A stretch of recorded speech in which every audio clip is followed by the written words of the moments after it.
The environment was exactly as Glacio had described. A few single pear trees bearing ripe fruit had grown around the lake. Behind the tree, where the healer and the girl were, there were a few large rocks. A little behind the pear trees the land was over, and you could see the wide sea before an increasingly steep, predominantly black stone wall obscured the view of the blue and formed Mount Nightblade.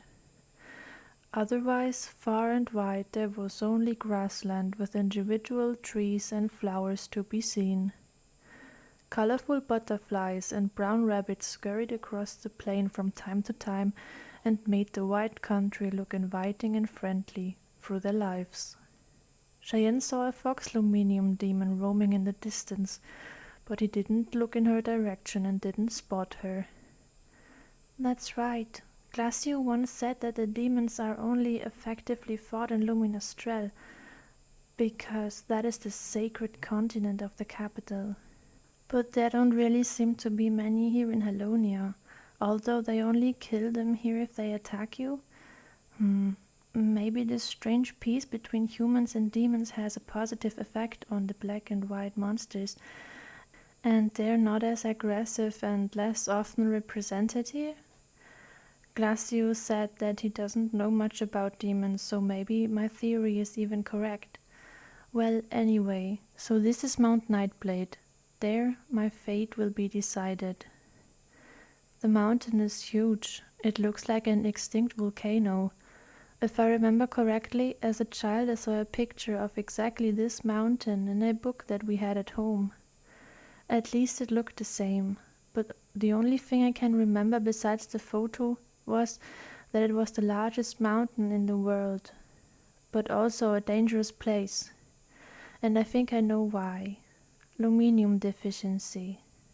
Oh no, hopefully a path won't collapse again like in the Clissaf Mountains.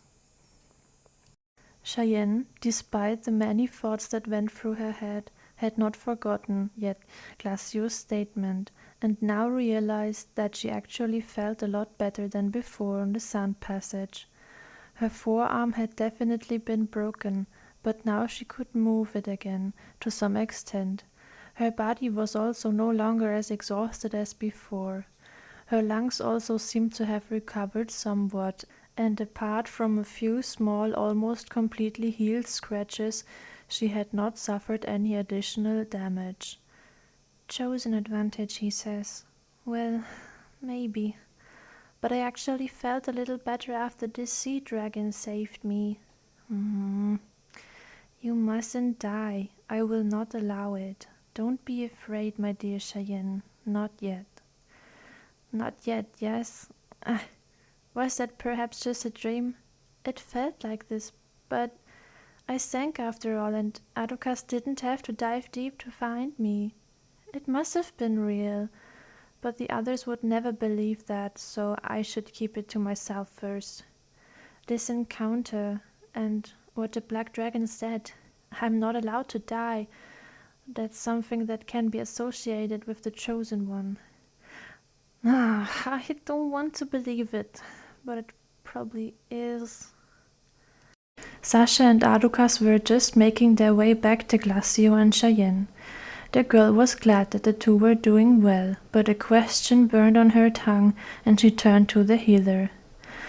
"If you're so confident that I am the Chosen One, why are we going to see these elders at all? Just so that I can be absolutely sure, even though everything speaks for it?" Glacio closed his eyes halfway and grinned a little. "No, not necessarily, little angel. That's just one of the reasons. You know, actually we don't have to go to these ancient people, because it's pretty obvious, as you've already noted, who you are. Besides, I know it for some reason. My intuition gives me certainty. In any case, Sasha wants to go to the elders because it is the greatest honor for a shadow servant to see the old couple once in their life. You want to go there so that you can be completely sure of who you are. I am the only one here who really thought about it, because otherwise a visit and the climb to the house of the elders would be a waste of time. However, I came to the conclusion that they might give us away. tips, hints, any special, fortune-telling or something similar. After all, they are not the oldest of all shadow clans and parents of the Superata for nothing. Hey, but I'm waiting outside. Just that that's cleared up, yes? They wouldn't be happy if I were in their holy house, believe me. Cheyenne understood that he was worried and that it would be the most sensible thing for him not to run into the elders, but she would explain the situation. After all, he was one of their companions and had long ago said goodbye to his role as the chosen one, if he was to be believed. At that moment, Adocaz arrived at his owner and licked her face stormily and full of joy. The girl giggled and tried to get her four-legged friend under control. The latter, however, was too happy to calm down, but after a few seconds he sneezed and then lay down, his head resting on Cheyenne's right leg. Sasha also came and immediately inquired how her friend was doing. "Cheyenne, you're awake! How beautiful! I heard you screaming and hurried, but I couldn't get any faster because otherwise Adocaz would have licked all the herbal mixture off his paw. So, what did the icicle do? If he has even touched you, then he can be prepared for something and he will get a free trip into space with no return." The healer closed his eyes, tilted his head and sighed. He seemed to be getting tired of Sasha constantly accusing him of something. She knelt to the right of Cheyenne and looked at her friend from head to toe. The girl exonerated Glacio from the accusation of the young woman. "He didn't do anything, Sasha. On the contrary, I've had a nightmare and he helped me calm down again. What about Adocaz's paw? Is he injured?" Sasha was relieved that her friend was well and nodded hesitantly. Yes, Adocaz didn't react fast enough in the fight against the giant beast. That was when he noticed that you were thrown into the sea and he immediately ran to save you. Of course, I had the same thing in mind, but the icicle said it would be enough if one goes. And what can I say? Somehow it sounded logical, and he was right, because if I had been away too, he would have had to fight the demon alone. It couldn't end well, so I stayed on the battlefield. Anyway, one of those damn pointed legs of this disgusting arachnid hit Adocaz's left front paw and cut him. But don't worry, the wound is not too deep and will heal quickly. I washed them out with water, then applied a mixture of herbs and rubbed them with leaves. In a few days the paw will be as good as new, unless the icicle plucks up the courage and helps out as soon as he feels able. Well, as long as it doesn't cause Adocaz too much pain and the injury heals. He doesn't seem to feel anything at the moment, otherwise he wouldn't have been so happy just now. But he was only hurt because of me. I just have to be more careful."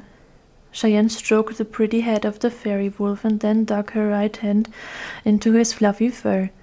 She was relieved that he hadn't suffered any worse wounds. The chromasters were slowly becoming paler, so it seemed to be late afternoon. The girl noticed that she must have slept for quite a long time. She thanked her companions for their help. "Thank you for everything. Without you, I wouldn't have been around for a long time. I'm sorry that I was a burden to you instead of helping. I really did my best, but it obviously wasn't enough. Did anything extraordinary happen after I fell asleep?" Glacio resumed speaking now that Sasha had calmed down. "Hey, little angel, you weren't a burden to us. Quite the opposite. If you hadn't been with us and stood by us so bravely and courageously, despite the fact that only your bow was available to you as a fighting tool, the whole thing would have had a different ending. I certainly speak on Sasha's behalf when I tell you that you have truly done a great job. To be honest, I didn't expect you to try so hard and join the fight, and your courage is truly unique and amazing. You didn't give up in the end, even if your body was no longer fully controllable. Your willpower is breathtaking. By the way, that's what I mean now, even if you might think I'm just teasing you. Apart from that, you've already given me some compliments on my character. I'm just giving back what was given to me. Only partially, of course. You will one day become a supremely gifted warrior, and a very pretty one at that. Your devotees will be queuing up in front of your mansion and need an appointment to see the great chosen one of darkness. But I know that you won't like this future music very much, so forgive me this statement. To get back to your question, little angel, no, nothing exciting happened. You didn't miss anything. Although, actually, yes, because the strong, beautiful hero Glacio carried you on his hands, his breathtakingly pretty, sweet angel, and brought you out of the danger zone to here. Your condition was really terrible. Rarely have I seen someone so weakened and hurt inside who also survived the whole thing. You were just a wreck, and we were already afraid that you would confuse the gate of death with that of life, because you weren't really alive, but you weren't really dead either. Luckily, you had the powerful healer Glacio with you, and his gorgeous herbalist assistant Sasha Mouse. To list the worst injuries, I'll start with your left forearm. It was downright shattered and not just broken. A sharp splinter has pierced through flesh and skin and exposed a fracture. I have put everything back in place with a healing spell and the bonus hole again. But with the best will in the world, my strength was no longer enough for the wound. But Babe's herbs will also have a good effect. And with your good self-healing, there should only be a small scar tomorrow, so don't worry. The rest of your body is just exhausted and needs a break, so we will spend the night here and continue tomorrow. Then you should be reasonably rested, and a longer break is good for all of us. I was most worried about your lungs. They seem to be hurt inside, possibly from the many hits you suffered. Maybe it was already a ruptured lung. I couldn't do enough research because you really couldn't breathe. It had to be fast. Anyway, I used my last strength on it, and now it should still sting a little when you breathe, but otherwise everything should be fine again. Tomorrow you'll be as good as new, little angel. Cheyenne was a bit shocked by her condition, but at the same time glad that she was on the road to recovery and that tomorrow, presumably, everything would feel normal again. The further plan had also appealed to her, because she could not have claimed 100% that she would not fall down after a few steps, let alone be able to continue afterwards. But the girl was sure that she would be fit enough to continue her journey tomorrow. Thank you, you two. I really don't know what to do without you. Glacio smiled and Sasha hugged her best friend. The touch caused some pain, and Cheyenne involuntarily flinched, but ignored the uncomfortable feeling and was happy about the loving hug. Sasha had become really important to her, and she had taken her into her heart. That's why she was so happy to see her best and only friend so happy. The condition of others, in so far as they were not enemies, was always much more important to the young woman than her own, as far as the girl had observed and could judge. Even if she wasn't feeling well, she would always bring joy to someone she liked. She was truly unique, and Cheyenne was incredibly happy to know her and to be able to call her her friend. The healer laughed softly and looked at his prodigy a little regretfully. He had noticed her flinch and tapped his childhood friend on the shoulder.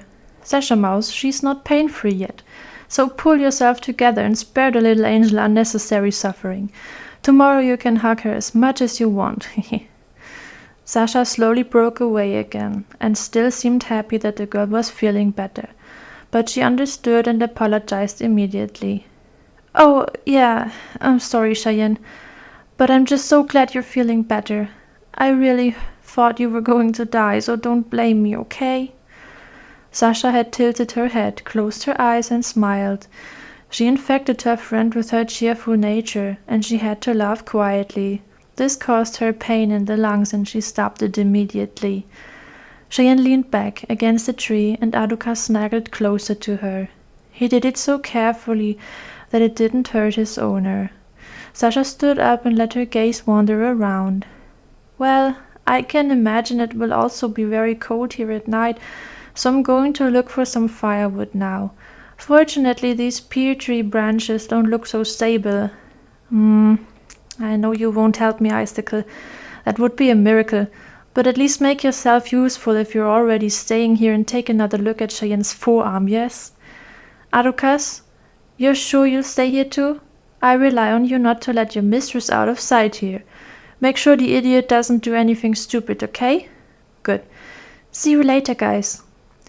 After a strong bark from the fairy wolf in confirmation, the young woman nodded to Cheyenne and set off.